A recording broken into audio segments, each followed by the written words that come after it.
They called it Manland. 30 minutes of pure electricity. About an amped-up Mr. Fix-It with a flair for tools and disaster. Home Improvement spoke to the great divide between the sexes. We got a lot of letters. This is just like my marriage. This is just like my husband. No, no, no. But this old house had all the juice. A half hour of power. The year was 1991. The Army was in Kuwait.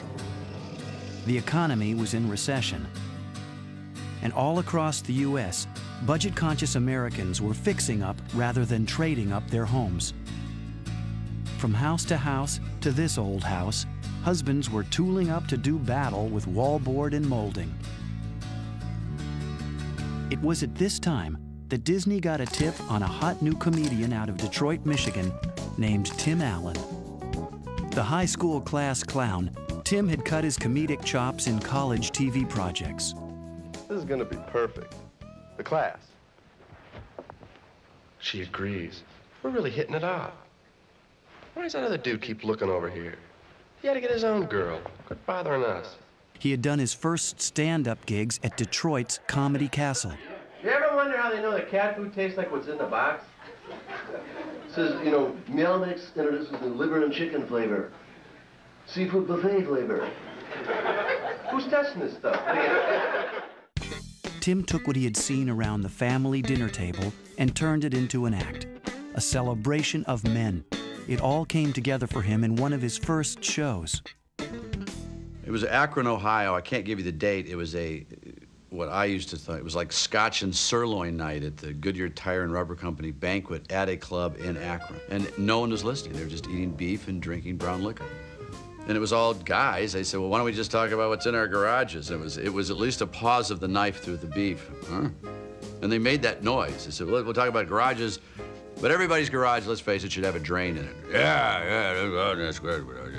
And in this room, I realized in Akron, there's many things that men like on a grassroots level together that they never talked about. You know, garage, hanging stuff on pegboards, high-powered machines. And I said, this is so obvious to me. I can't believe I'm not talking about it. I love motors and V8s. If it runs, it can run better with no muffler. That's my motto. From Detroit to Los Angeles, Tim soon hit gold with his new material. 2 Showtime specials caught the eyes of Disney executives Jeffrey Katzenberg and Michael Eisner. They made him an offer he couldn't refuse, or so they thought. Went to one of these big conference rooms at the big long table. It was really intimidating. And they offered me a lot of stuff I didn't want. And as my attorney at the time said, there's no word more powerful in Hollywood than no. And it was really legitimate. He says, no, Jeffrey, but thanks. And it was like, wow. Get me a handgun and a grenade. Eventually, Disney's heavy artillery worked. Tim signed on for the show. But who would help him create it? Disney turned to veteran producer Matt Williams of The Cosby Show and co-producers David McFadzean and Carmen Finestra. We were kicking around the idea of the father as hero. Let's do a series. Let's put Dad, an all-American dad, at the center of the movie. The only problem was Matt wasn't so eager to work with Tim. As one of the executive producers on Roseanne, he had been burned by stand-up comedians before. Jeffrey said, okay, would you at least take a lunch? And I said, okay. So I went and had lunch with Tim. And within 30 seconds, it was like I was talking to a brother. We started trading stories about our wives, our childhood, growing up in the Midwest. You could just feel the chemistry. It was like we were in the writer's room already.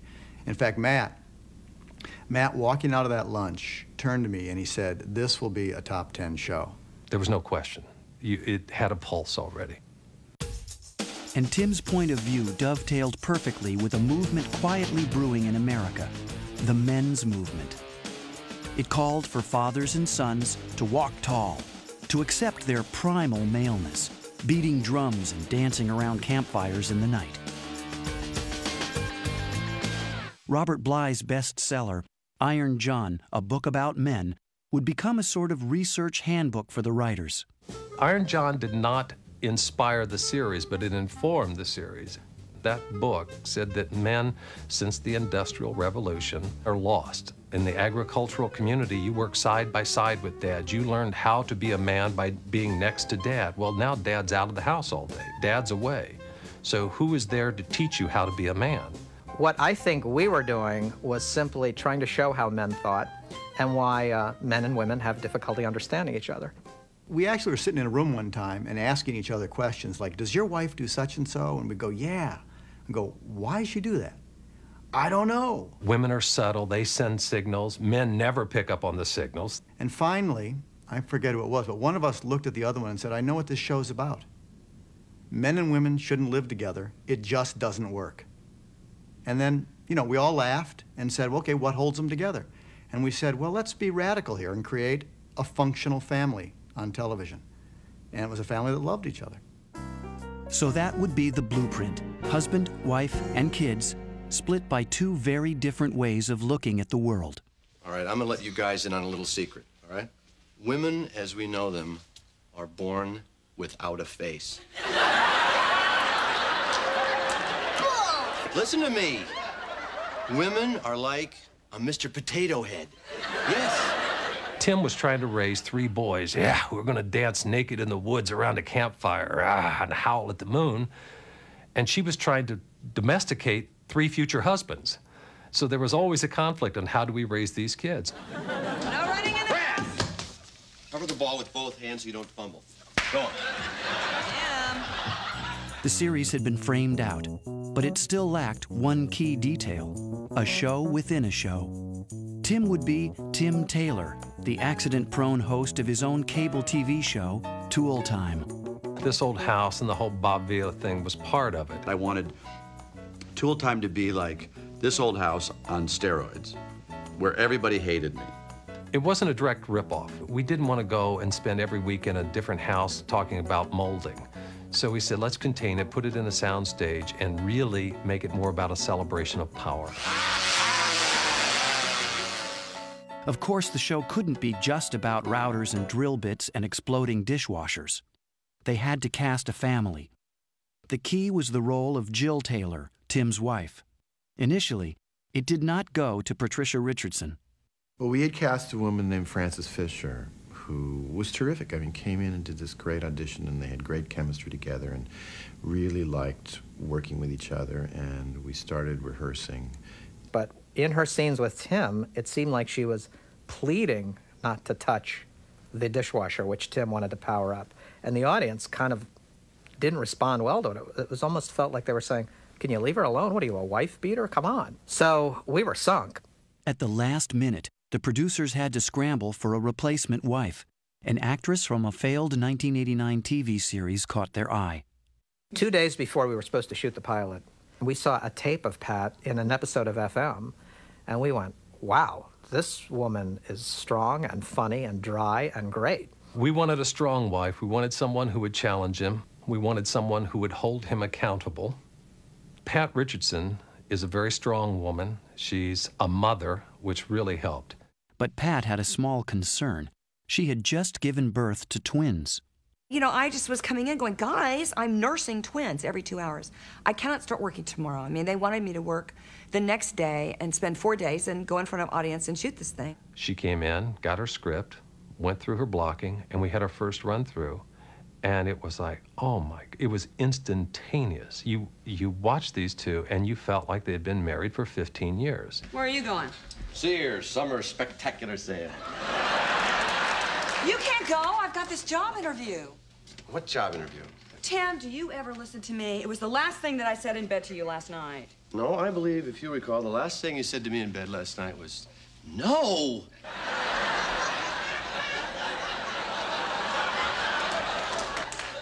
You're thinking of tonight. They just clicked. And I think part of it was because Pat is so strong. Because Tim, with more power, you know, if he didn't have a strong foil, he would have really come off as kind of a creep. But she kept him in check. In fact, Tim soon found out that Pat knew how to throw her weight around, literally. I was so intimidated by her strength Well, I was so huge. I had like a 38D happening, you know? I'm producing a half gallon of milk a day at this point for twins. In the pilot, he was supposed to wrestle me down on the couch. She pushed me down and jumped over the couch and pinned me. And there's no way I could get her off of me. And I said, this is embarrassing, and your knee is in my groin. So we had to kind of pretend, you know, he kind of wrestles me down. But, you know, I was pretty strong. Blow me up! The honeymoon would be a while in coming, for Tim and Pat were no newlyweds. It was like kissing your aunt. I don't know what your aunt's like, or your uncle.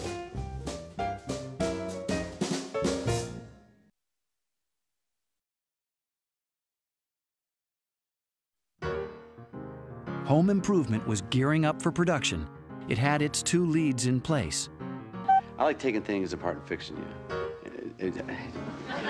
There was only one problem. The star had never acted before. It's apart, you know, and I can't do that with you and fix you and All I want is for you to be attentive and comfort me. Why is that? Being a stand-up comedian doesn't mean that you're going to be a great actor. So yeah, anytime you go into a job and you've got a stand-up, you're thinking, well, this is hit or miss. Disney sent me to acting school. They had an acting coach. But I think the only reason they did that was they want to make sure, can he memorize lines? I know that's what it was. I mean, they sent me to these real serious acting coaches. I was doing really weird plays, real serious stuff. I had to cry and emote, and it was ridiculous for me. The guy says, beg for your life. And I'm going, I'm going to kick this guy right in the nuts if he says that one more time to me. What we did was try to find good actors who could go to Tim. Meaning, Tim would always be in the center of a scene. He would never have to do exposition. The other actors always do the exposition. Tim just had to react. And that, we discovered, Tim could do great. Certainly in the comedy profession, you're doing acting the entire time in very intense bursts. My comedy, anyway, I had to become that guy, and I had to sell it in 7 seconds. So I know how to get into character. What I was a little worried about was sustaining any kind of emotion. Initially, when we would do emotional scenes together, he would call for a cut because he would start to cry.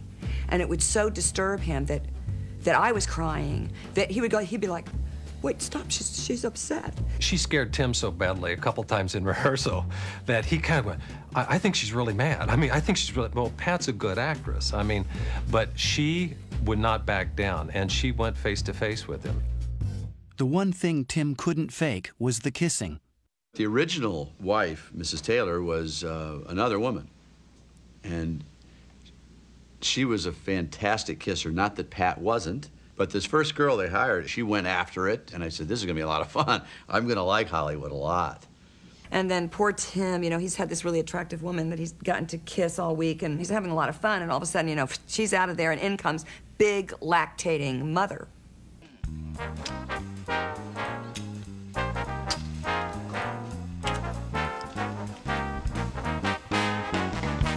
All the kissing with Pat, it was like kissing your aunt.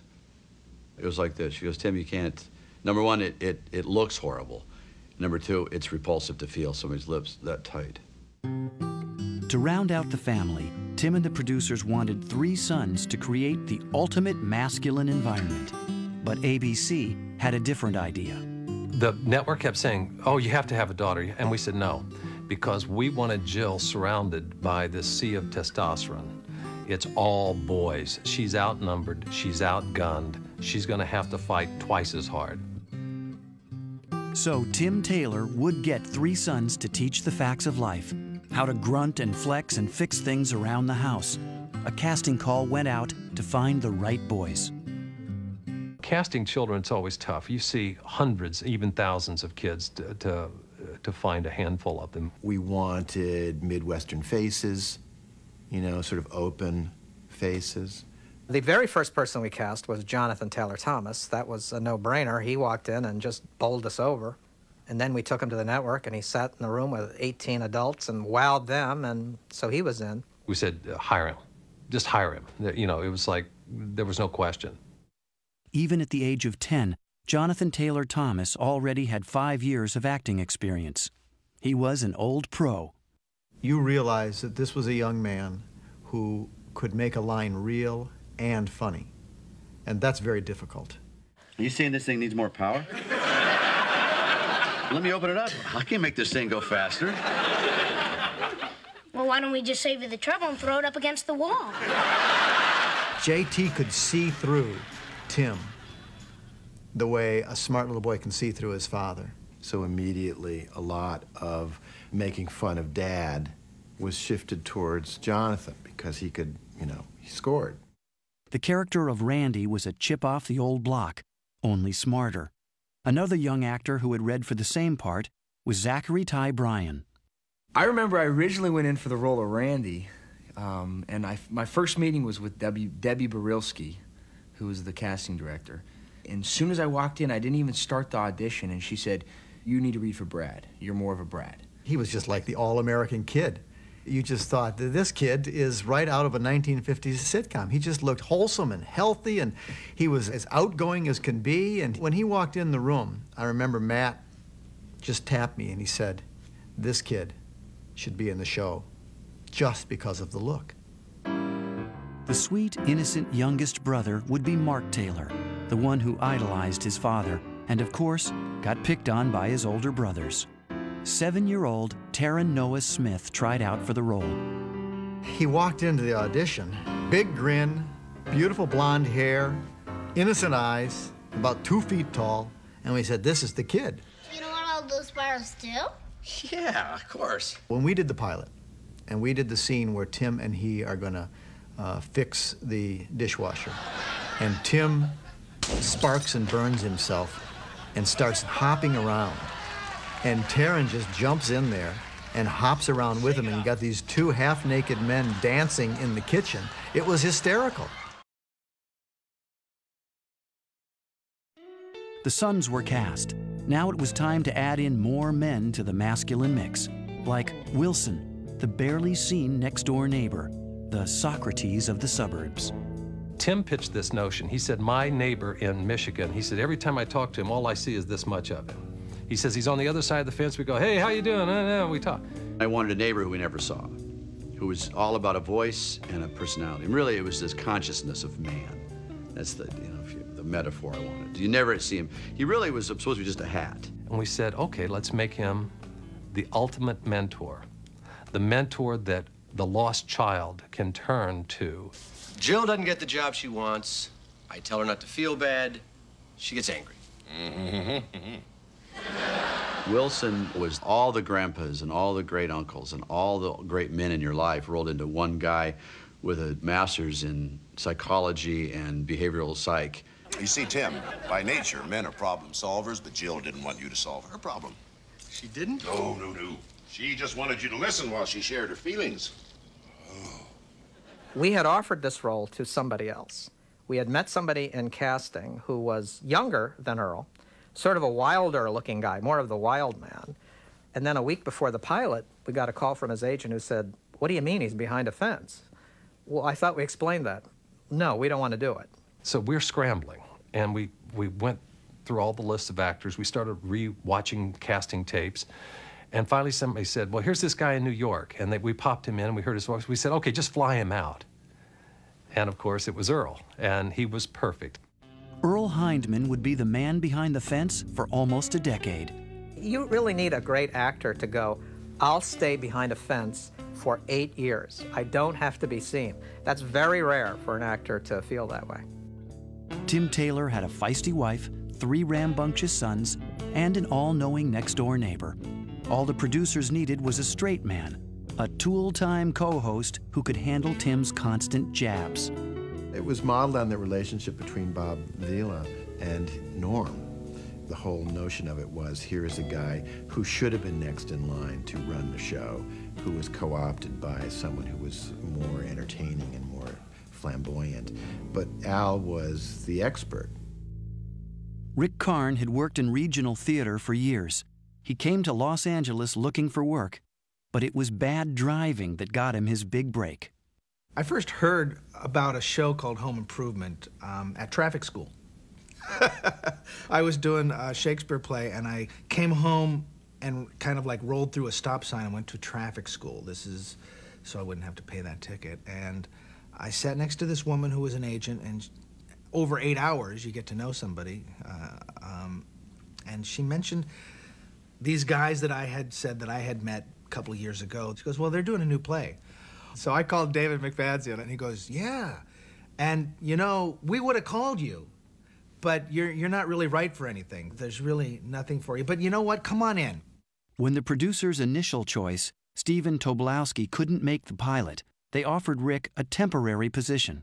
And at that point, you know, I was going, well, sure, you know, any work, great, I'd love to. Do the pilot, fine. Like any good craftsman, Rick would make the most of Al's small part. I think he had one line in the pilot. I don't think so, Tim, which wasn't a laugh line. And when Rick Karn took the line, he looked at Tim for about 3 beats. And there's like this huge pause of me looking at him. The audience laughs at that. And then I said, I don't think so, Tim. And the audience laughs at that. And I'm thinking, okay, yeah, I did that. I got my little laugh. Luck would turn Rick's way when the original actor dropped out for good. Al's flannel shirt was his for keeps. With a family and a straight man, all the series lacked now was one more thing: a sexy assistant who knew how to handle a tool. We had good sessions casting the Tool Time Girl. I don't want my wife to know this. I mean, we had everything happening in the room. I mean, it was Hollywood. We actually saw Ashley Judd for the role, and we wanted to cast Ashley Judd in the role. You know, she was great, but her agent said, we think she has a movie career. We don't want to do this. So, well, so they were right. And Pamela Anderson came in, and she was elusive and sort of playful. And when we put her into the overalls, you had sort of a, you know, a Wisconsin farm girl look. I had no idea who Pamela Anderson was. It turned out that Pamela, the new tool girl, had been a Playboy model. So we started getting letters from people all over the country, especially the Midwest, saying, this is a family show. How could you cast a Playboy centerfold? And we truly didn't know at the time. There were a number of surprises in putting this show together. The producers were about to face the biggest surprise of all. Casting was complete, the show had been built, but Tim had a secret that Disney and ABC didn't know. Home Improvement was in danger, and it hadn't even premiered yet.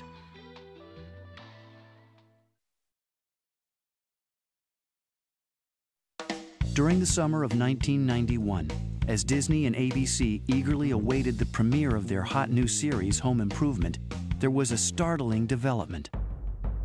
A tabloid was threatening a major revelation about Tim Allen. We were barreling along. We did the pilot. We were getting ready to do the first episode, or we were in the middle of the first episode or something. And then I don't remember how I found out, but somebody said something about Tim being in jail. And it's like, Well, we had asked originally, you know, way back at the beginning, any skeletons in the closet, and we're told there weren't any. I don't know, maybe not by Tim, but by representatives. And so shortly before the show, he kind of said, well, there's this one thing you need to know, which was rather major. Actually, I'd been in prison. Tim was a convicted felon. He had gone to jail for selling cocaine. I wasn't surprised. I mean, everybody that I knew, particularly in New York in the 70s and 80s, were doing drugs. I mean, everybody was doing drugs, selling drugs. And, you know, it was a real generational thing. Well, in some weird way, it sort of made him an underdog that people were cheering for. He screwed up. He knows he screwed up big time. But it also, to use the kind of cliche, it scared him straight. He straightened out real quick, and he knew he had to do something to get his life back on track. Matt and his team had to act fast. The show was based on family values, so there was always a danger that people would turn against that. And I talked to some of the executives at Disney, and I said, I encourage you, beat everyone to the punch, have Tim tell the story truthfully, honestly, and then let the public decide. And fortunately, that's what happened. USA Today ran Tim Allen's drug trafficking story first, and the positive spin worked. A disaster had been averted. But soon enough, another crisis was brewing. The network now had a major problem with the show itself. Specifically, ABC focus groups reported that half the audience, women viewers, didn't like Tim's character. And they put like 8 women in a room to watch the pilot, and while they're having their tea, they went, "Oh, God, he grunts, and he's, oh, I don't know, he's so mean, disgusting." ABC came to us with all this information saying, you know, you need to pull Tim back, you need to make him not quite so masculine. And we fought it. We just said, no, no, no, that's the center of the show. We think women are going to like that because they're going to recognize that in the men that they know. All right, Al, let's have a drill, please. Woo! Look at that butt crack you got going there. We had a butt crack joke in the cold opening, and ABC wanted us to take that out. And we said, no, you know, this is male behavior. Men make jokes like that of one another. I think we got to start today by spackling Al's butt crack shot, huh? Butt cracks are very funny. Butt cracks are universally funny. On September 17th, 1991, butt cracks firmly in place, Home Improvement premiered on ABC. And right from the start, it was a winner. With a hot time slot right before Roseanne, Home Improvement would be the only breakout hit of the 91-92 season. All across America, frustrated garage mechanics and their spouses flocked to the show, taking up Tim's motto as their rallying cry. You know, men, when we want a job done right and we want it done quick, what do we need? Of course, Tim never seemed to know when more power was too much. That is a man's dishwasher.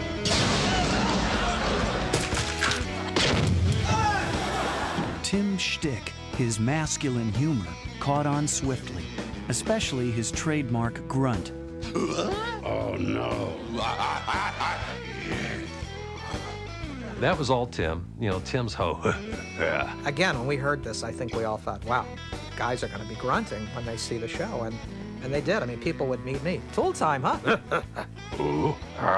I remember they used to say, just pull it from the stomach. Just pull it from the stomach and give a little raspiness to it.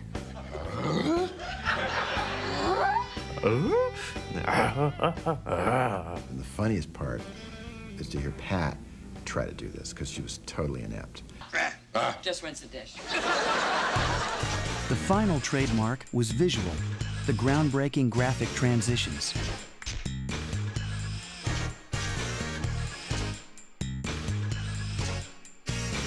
And they became a signature for the show. It was the thing that sort of set the show apart, and it gave people something else to talk about. But if the grunting, the tools, the high wattage humor all brought viewers to the show, what kept them there was something else. Most people mistake the idea that all you have to do is blow up a washing machine every week and you've got a series. It's not true. More power, all of this, that was the icing. The cake was the relationship between husband and wife. Tim, this job is important to me. Aren't you excited about me going back to work? Oh, boy, here we go. You don't have to feel bad. Don't tell me how to feel. The communication problems, the family dynamic, the day-to-day skirmishes in the war between the sexes. Home Improvement revealed the radically different point of view from the kitchen to the garage. You are totally unwilling to accept responsibility for what I have accepted total responsibility for solely since we met. Isn't there a statute of limitations on this? Isn't there a statute of limitations on you being a complete bonehead? I mean, Joe would throw things at him, and, you know, Joe's really had a temper. These people have completely different opinions, and yet would still be able to compromise and come together and raise these children, have a sense of humor, and have a loving relationship with each other. I think I'm ready to talk. About? About what you want to talk about that I didn't want to talk about? I'm sorry I got mad and left. It's okay. On the set and off, the actors actually began to function as a real family. You know, we were like brothers, you know, getting along, not getting along sometimes. You know, we'd bicker and we'd get in little arguments, and our parents would have to get involved. Ed and Heidi, sit. Could I call you right back? Okay. Hey, let it go. Come on. Tim and Pat also are like a mom and dad. You know, Pat's, how's your school? Did you pass your test? You know, she knows all about our tests, and you had that algebra test. Did you pass? I got a B. Well, I want an A, you know. Kind of later in the show, for a little while, I started smoking, and Pat was very concerned about that. And yeah, she definitely had maternalistic feelings towards us. Tim was like a dad, but more of like a friend dad, you know, almost like an uncle. Well, actually, I was like an evil uncle, because I had no responsibility for their upkeep. It was just, hey, you guys know how to do an arm fart? Where are your folks? Watch this. If you got a lick in here. Well, look. Huh? Huh? They actually made that into a show. There was one of our shows where it's just all of us in the garage, you know, there's the dad and his 3 sons doing arm farts when Mom walks in. You guys ever had any fireworks in your lives? How about a BB gun? Come on outside. I turned these kids into responsible maniacs. For all its success, Home Improvement was getting some lukewarm reviews from critics. Well, some people liked the show. Others, you know, saw it as this big, stupid show where a guy grunted. And, you know, family shows are not normally known for, you know, critical raves. I don't know if it was too lowbrow or too Midwestern or because it dealt with tools and it couldn't be smart. A reviewer in one of the New York papers wrote that the show was not going to be a success, that it didn't have any chance, and the line was, because how many toasters can Tim Allen blow up? A whipping post of the critics, a favorite of the public, Home Improvement would soon face its biggest challenge of all, when real life made its way into the show.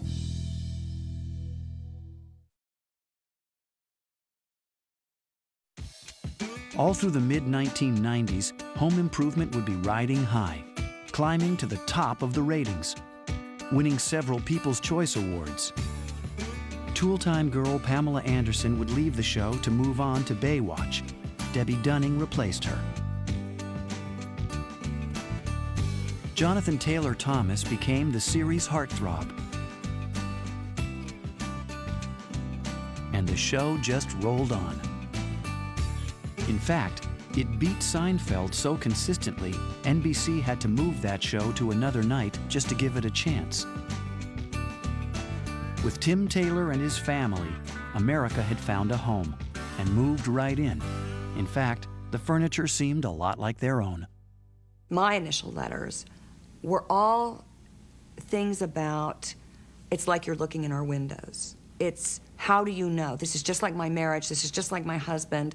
The fights that you have, the things that are going on, it's so real. I forgot if it was from Cosmo or Glamour. It was one of the high-fashion female magazines. The editor wrote us a fan letter, and she said, I watch your show every week. I really enjoy it. And we were shocked. And she said, because every week I get to see how men think. And fans got even more appreciative as Jill's character began to grow. Of all the things that they had Jill do, I think the thing that seems to have had the most impact was me going back to school. Hello. How was school? Oh, it was great. I got my first A. I have had women come up to me in airports more than once and tell me that they went back to school because Jill did. I was very honored by that. I mean, I thought that was really terrific. More and more after the first few seasons, Home Improvement began to tackle harder stories, the real stories of parenting. Pat and Tim both were saying, you know, we need to deal with issues that parents are dealing with as deeply as we can go into them with a half-hour sitcom. I was the athletic guy, but I remember the episode I got busted with marijuana, and, you know, those kind of situations happen in families, and Home Improvement was a good show for families to watch and relate and maybe get a piece of advice. And we got lots of letters from parents saying, thank you, you're helping me to deal with the serious problem that I have in my family with my kid. Another memorable show that left families talking was one in which Randy Taylor has a scare that he has thyroid cancer. The cancer show came about as a result of something that happened with my son when we had a big thyroid cancer scare with him. So you guys would treat me like this all because I might have to take a pill? I don't buy it. Honey, we didn't want to worry you until the test results came back, but there's also a small chance, A very small chance. that you might have a lump on your thyroid that eventually would have to be removed. So I need an operation? A very small. Would I have a scar? A very small. And oftentimes humor is the only thing that saves you from becoming absolutely morose as a parent. The serious subjects weren't always about the kids. They also ventured into adult territory. I thought the vasectomy show was one of our funniest shows, but also really educated men about why they should have one. Now, look, if I do this, I have to check into the hospital, go under general anesthetic, and have surgery. But a man has a vasectomy just right there in the doctor's office. It's much less invasive. Let me tell you something. Anytime you're dealing with the downtown area, it's pretty darn invasive. I called it Manland. It was, I said, because it was a female doctor. And I said, I can't have a female doctor looking in Manland. How am I supposed to talk to a woman about what's going on in Manland? Manland? Now you got a theme park between your legs? Tim Allen was flying high. He had a #1 show, a #1 book, and soon enough, #1 films as well. Disney's The Santa Claus and Toy Story as the voice of Buzz Lightyear. Tim Allen, ex-convict turned comedian turned actor, was now the nation's biggest box office hit. When Home Improvement went into syndication in 1995, it drew in over $300 million, making it the second biggest TV moneymaker of all time. Tim had become a superstar. But he wasn't the only cast member enjoying success. Jonathan Taylor Thomas had an active movie career as the voice of Simba in Disney's The Lion King, and later in Tom and Huck and Wild America. Patricia Richardson co-starred in Yuli's Gold, Zachary in First Kid and Magic Island, and Taryn in Little Bigfoot 2: The Journey Home. Still, despite the success, Rick Karn kept his day job, at least at first, as a real tool guy, a building apartment manager. You know, it came to a point, though, when people would call me up and go, our sink's leaking, can you come down? And I go, okay, I'll come down. And I'd come in and there'd be like 30 of their friends. You see, I told you Al is our manager. The sink's not really broken. We just wanted to look at you. But all that success couldn't last forever. Things were bound to change, and soon enough, they would.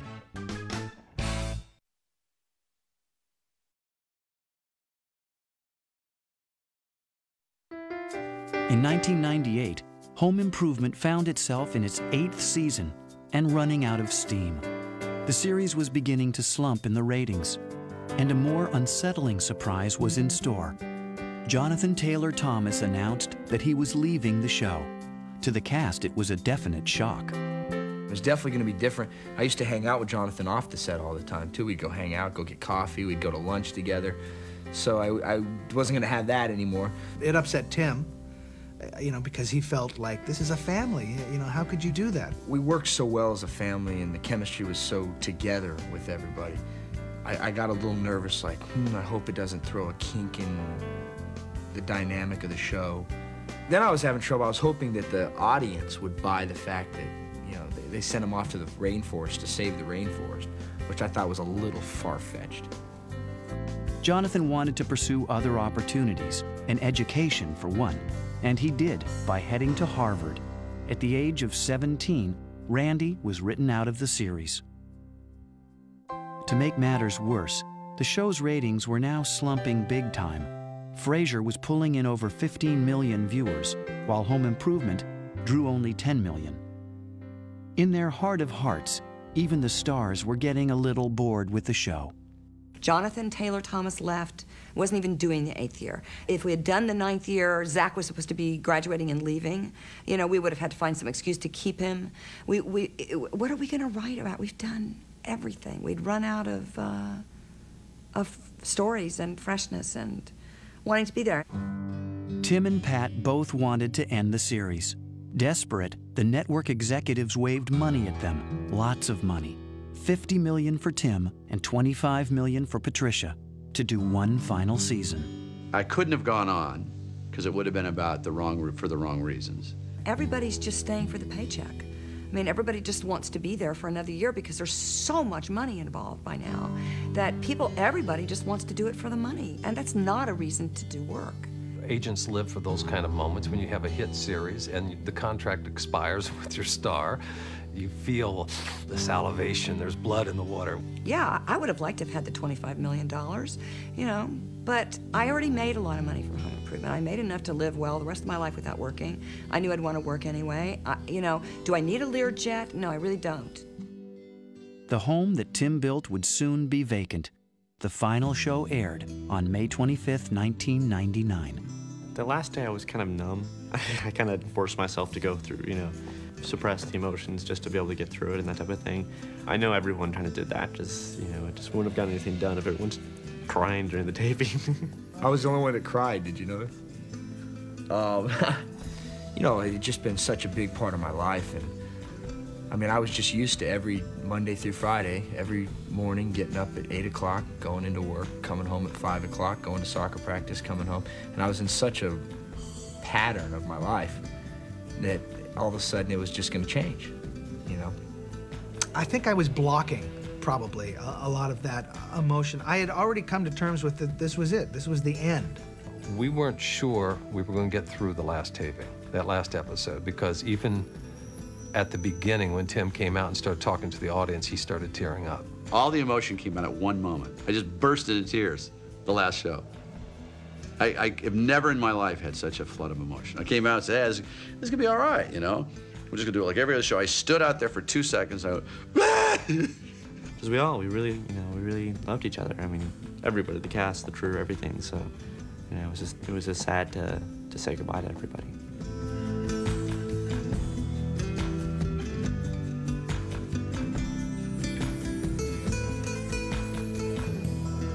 Home Improvement ushered out the traditional American family sitcom. Like Norman Rockwell with a blowtorch, Tim Allen and his producers had rebuilt the living room comedy. But times were changing.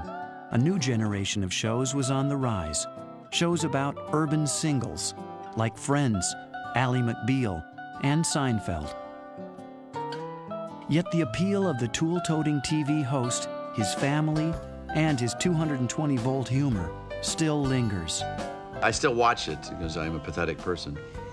With my daughter, keeps them all on tape. And I have TiVo now. So I can tape myself over and over again and watch it with dark socks in my bedroom at night with the curtains closed. And just wonder, why did I say no to that last year? Huh? And to this day, the cast, like America itself, still wishes that it could go home. I miss the family. It's just like I don't say, you grew up, you had the couple Christmases at your home and everybody had Christmas dinner. Next thing you know, everybody's in college and gone. And it's really hard to get everybody back together again. That's the thing, when I watch the show now and I see the boys when they were really young, it just astounds me. They were so cute. There wasn't a day that I didn't race to work. I was at work sometimes 4 hours early and stayed 2 hours late. I wanted to be there. I wanted a house like that.